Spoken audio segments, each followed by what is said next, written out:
This clip is brought to you by SaveWithConrad.com.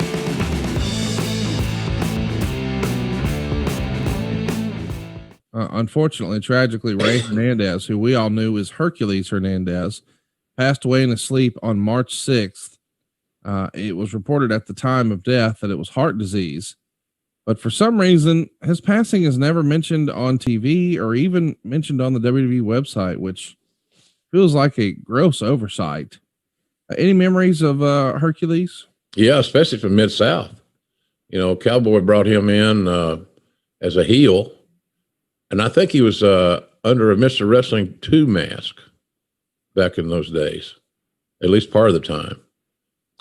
Ray was a big, he was all jacked up, strong, fearless. He fit Watts' bill very comfortably because Cowboy knew that if Ray Fernandez went into a bar, he wasn't going to get his ass whipped. That was a big deal, as we've talked about. So, but he's really athletic for a guy that's so jacked up.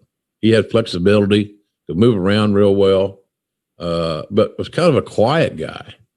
And I think that's one of the reasons that his passing was never overly discussed, is just the fact that was his profile. He was a very low key guy, but I agree with you, Conrad.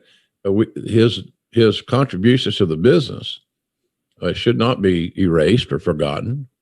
And I also believe, and I think I don't think it's ever been proven, but my speculation is the reason he died was sleep apnea.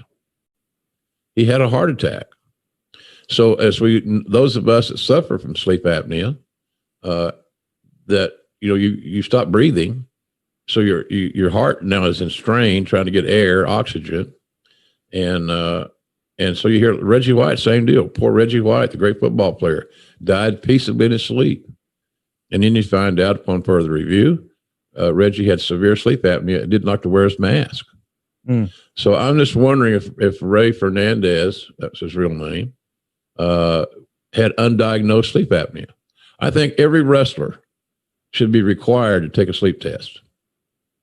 I think every wrestler in today's world should be required to take a sleep test. It's the easiest test in the world. You get plugged into some little electrodes that can monitor your heartbeat, and you sleep. That's it. It's painless.